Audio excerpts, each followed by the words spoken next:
আমাদের ভাই রুদ্রসেন ছাত্রলীগ, আওয়ামী লীগ এবং পুলিশের তাহাকে বাণিজ্য বলে বলা যায়। পরবর্তীতে 19 তারিখ আমরা এই শাহজালাল বিশ্ববিদ্যালয়ে গেট দিয়ে শহীদ রুদ্র ঘোষণা করেছিলাম। এই সম্মানে শহীদ রুদ্রের চরণে শ্রদ্ধা জানানোর জন্য আমাদের জুলাই নাহিদ ভাই এখানে এসেছেন।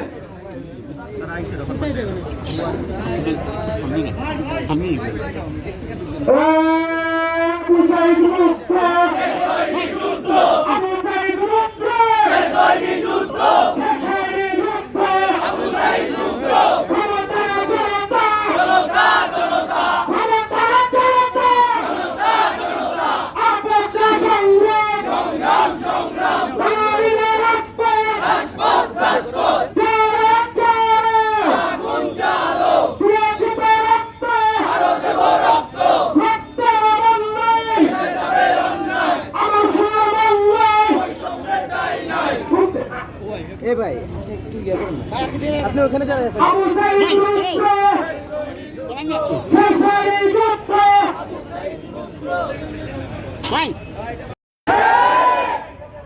বাংলাদেশে যত আন্দোলন সংগ্রাম হয়েছে, সেই আন্দোলন সংগ্রামে যখন স্বামী শিক্ষার্থীরা রাজপথে নেমে এসেছে, প্রত্যেকটা আন্দোলন সংগ্রামে আমরা বিজয় অর্জন করেছি। স্বামী শিক্ষার্থীরা যখন রাজপথে নেমেছে, তারা কখনো পরাজয় নিয়ে ঘরে যায়নি। যতবারই তারা রাজপথে নেমেছে, প্রত্যেকবারই বিজয় অর্জন করে তারা ঘরে ফিরেছে। প্রিয় শাহজালাল বিজ্ঞান ও প্রযুক্তি বিশ্ববিদ্যালয়ের শিক্ষার্থীবৃন্দ, আপনাদের প্রতি কৃতজ্ঞতা জানাই, ধন্যবাদ জানাই। আপনারা আমাদের কাছে শুভেচ্ছা জানিয়েছেন।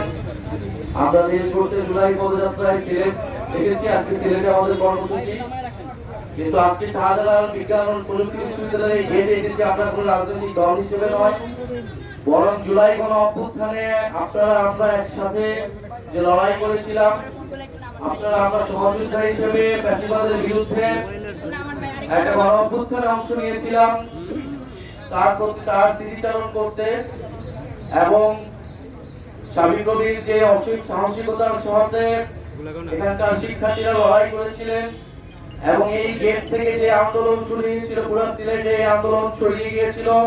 পুরো সিলেট বিভাগে এই আন্দোলন দুর্বার গতিতে এগিয়ে চলেছিল, যেটা তারই বললেন যে বিশ্ববিদ্যালয়গুলো আসলে দুর্গের মতো গড়ে উঠেছিল। এই বিশ্ববিদ্যালয়ের ছাত্রদের হাত ধরেই, তাদের নেতৃত্বেই গোটা সংস্থা থেকে আন্দোলন এক দফার মাধ্যমে গণ অভ্যুত্থানের দিকে যায়। আমরা আজকে খুব শ্রদ্ধার সাথে স্মরণ করছি শহীদ রুদ্রকে, যিনি ফ্যাসিবাদ বিরোধী লড়াইয়ে এই সাবিপ্রবি শিক্ষার্থী ছিলেন, যিনি এই আন্দোলনে গণ অভ্যুত্থানে বাংলাদেশের মানুষের মুক্তির লড়াই, একটা বৈষম্যহীন গণতান্ত্রিক বাংলাদেশ প্রতিষ্ঠার জন্য উনি জীবন দিয়েছেন। আমরা যখন দিনাজপুরে গিয়েছিলাম, শহীদ রুদ্রের পরিবারের সাথে আমাদের সাক্ষাৎ হয়েছে, আমরা কথা বলেছি তার বাবার সাথে। ওনার বাবা খুবই গৌরব বোধ করে যে ওনার সন্তান জীবন দিয়েছেন। আপনারা সাবিপ্রবি শিক্ষার্থীরা আমরা সব সময় তাদের এই শহীদ রুদ্রকে স্মরণ করে রাখবো। বাংলাদেশের জুলাই গণ অভ্যুত্থানের প্রত্যেকটা শহীদকে আমরা স্মরণ করব এবং আমাদের আহত যোদ্ধা যারা রয়েছে আমরা তাদের প্রতি সবসময় সহমর্মিতা রাখি। জুলাই গণ অভ্যুত্থানের আজকে 1 বছরের দ্বার প্রান্তে আমরা আছি। আমরা জানি আমাদের অনেক চাওয়া পাওয়া পূরণ হয়নি, আশা আকাঙ্ক্ষা পূরণ হয়নি, কিন্তু জুলাই গণ অভ্যুত্থানের মাধ্যমে আমরা একটা কথা বলার জায়গা পেয়েছি। বাংলাদেশের গণতন্ত্র, মানবাধিকারের একটা পরিবেশ তৈরি হয়েছে এবং সংস্কারের মাধ্যমে একটা নতুন বাংলাদেশের স্বপ্ন এবং সম্ভাবনা আমরা দেখতে পাচ্ছি। আমরা মনে করি যদি বিশ্ববিদ্যালয়ের ছাত্ররা, এদেশের তরুণরা যদি সেই স্পিরিটকে ধারণ করে, সেই প্রতিবাদী মানসিকতা এবং চর্চাকে এগিয়ে নিয়ে যায়, ইনশাআল্লাহ নতুন বাংলাদেশ সম্ভব। এবং সাবিপ্রবি যেভাবে গণ অভ্যুত্থান সহ ফ্যাসিবাদ বিরোধী লড়াইয়ে শিক্ষার্থীদের স্বার্থের প্রতিটি লড়াইয়ে গত 15 বছর অংশগ্রহণ করেছে, লড়াই সামনে থেকে ভূমিকা রেখেছে। আমরা আশা করব সামনের যে নতুন বাংলাদেশ, সেখানে রাজনৈতিক, সাংস্কৃতিক, একাডেমিক ভাবে সবকিছুতেই সাবিপ্রবি শিক্ষার্থীরা নেতৃত্ব দেবে, এগিয়ে থাকবে এবং বিশ্ববিদ্যালয়গুলোতে আমরা যে গণ অভ্যুত্থান থেকে আমাদের শহীদ ভাইদের থেকে আমাদের সেই রক্তের শপথ আমরা নিয়েছি, আমরা গোলাগুলি জীবন যাপন করব না। বিশ্ববিদ্যালয়গুলোতে নতুন করে কোনো দাসত্ব তৈরি হবে না। বিশ্ববিদ্যালয়ে সবাই স্বপ্ন নিয়ে আমরা পড়তে আসি, সেই স্বপ্ন পূরণ হবে এবং তরুণদের কর্মসংস্থান নিশ্চিত হবে। এমন একটা বাংলাদেশ আমরা চাই, বাংলাদেশের যে অর্থনীতির সংস্কার আমরা চাই। এবং গণ অভ্যুত্থানের পরে আমাদের সবারই দাবি ছিল বিশ্ববিদ্যালয়গুলোতে ছাত্র সংসদ হবে এবং সুষ্ঠু ধারার ছাত্র রাজনীতির বিকাশ ঘটবে। কিন্তু আমরা এখনো সেই ছাত্র সংসদের আমরা দেখতে পাইনি। ঢাকা বিশ্ববিদ্যালয়ের সঙ্গে জাহাঙ্গীরনগর অনেক বিশ্ববিদ্যালয় উদ্যোগ নিয়েছে। আমরা আশা করব যদি সাবিপ্রবী শিক্ষার্থীরা চায় যে তাদের বিশ্ববিদ্যালয়ে ছাত্র সংসদ নির্বাচন হোক, তাদের বিশ্ববিদ্যালয় প্রশাসন যাতে অতি দ্রুত সময়ের মধ্যে এর উদ্যোগ নেয়। কারণ বিশ্ববিদ্যালয়ের ছাত্ররা এই গণ অভ্যুত্থানে অংশগ্রহণ করেছে, নেতৃত্ব দিয়েছে, এটা তাদের হক যে তারা নেতৃত্ব দিবে, তাদের নেতৃত্ব উঠে আসবে বিশ্ববিদ্যালয় থেকে। আপনারা সাবিপ্রবী শিক্ষার্থীদেরকে আমি আবারও ধন্যবাদ জানাচ্ছি। গণ অভ্যুত্থানে আমরা লড়াই করেছিলাম একসাথে, সেই কৃতজ্ঞতা আমাদের আছে দেশের প্রতি। বিশ্ববিদ্যালয়ের শিক্ষার্থীরা আপনারা এবং এই সিলেটে আপনারা যে দুর্বার আন্দোলন গড়ে তুলেছিলেন, বাংলাদেশের আমাদের সবাইকেই সেই লড়াই আসলে সাধারণ মানুষকে অনুপ্রাণিত করেছে, শ্রমিকদেরকে অনুপ্রাণিত করেছে, অভিভাবক শিক্ষকদেরকে অনুপ্রাণিত করেছিল রাজপথে নামতে।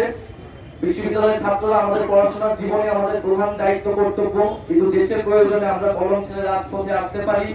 আমরা যুগে যুগে এসেছি, দেশের প্রয়োজনে আবারও আসবো ইনশাআল্লাহ। কিন্তু তার আগে আমরা চাই, আমরা বারবার রাজপথে নামতে চাই না, আমরা সুষ্ঠুভাবে গণতান্ত্রিকভাবে আমাদের দেশের সংস্কার সমাধান আমরা চাই। আপনারা বিশ্ববিদ্যালয়েও আপনাদের বিশ্ববিদ্যালয়ের যে সংস্কার সেটার জন্য কথা বলুন।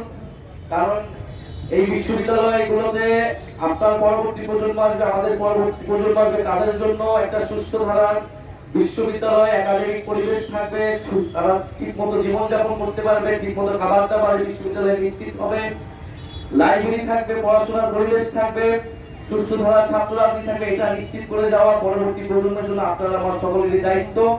ইনশাআল্লাহ আমরা সেই দায়িত্ব পালন করব। আজকে আপনারা আমাদেরকে স্বাগতম জানাচ্ছি। সিলেট শহরে ঢুকতে আমরা আপনাদের প্রশ্ন অভ্যর্থনা পেয়েছি, এটা আমরা সবসময় মনে রাখবো এবং আমাদের প্রতি আপনারা আমাদের সমালোচনা, আমাদের ভুল সবকিছু ধরিয়ে দিবেন। আমরা মনে করি এই নতুন বাংলাদেশে কেউ ওই প্রশ্নের ঊর্ধ্বে নয়। আমরা সেই আপনাদের সমালোচনা নিয়েই আমরা নতুন বাংলাদেশের জন্য তরুণদেরকে সামনে রেখে তাদের নেতৃত্বে আমরা সেই রাজনীতি তৈরি করতে চাই।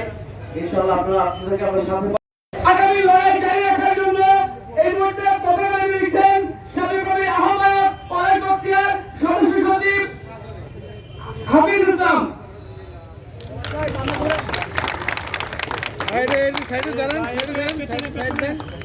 হবে না।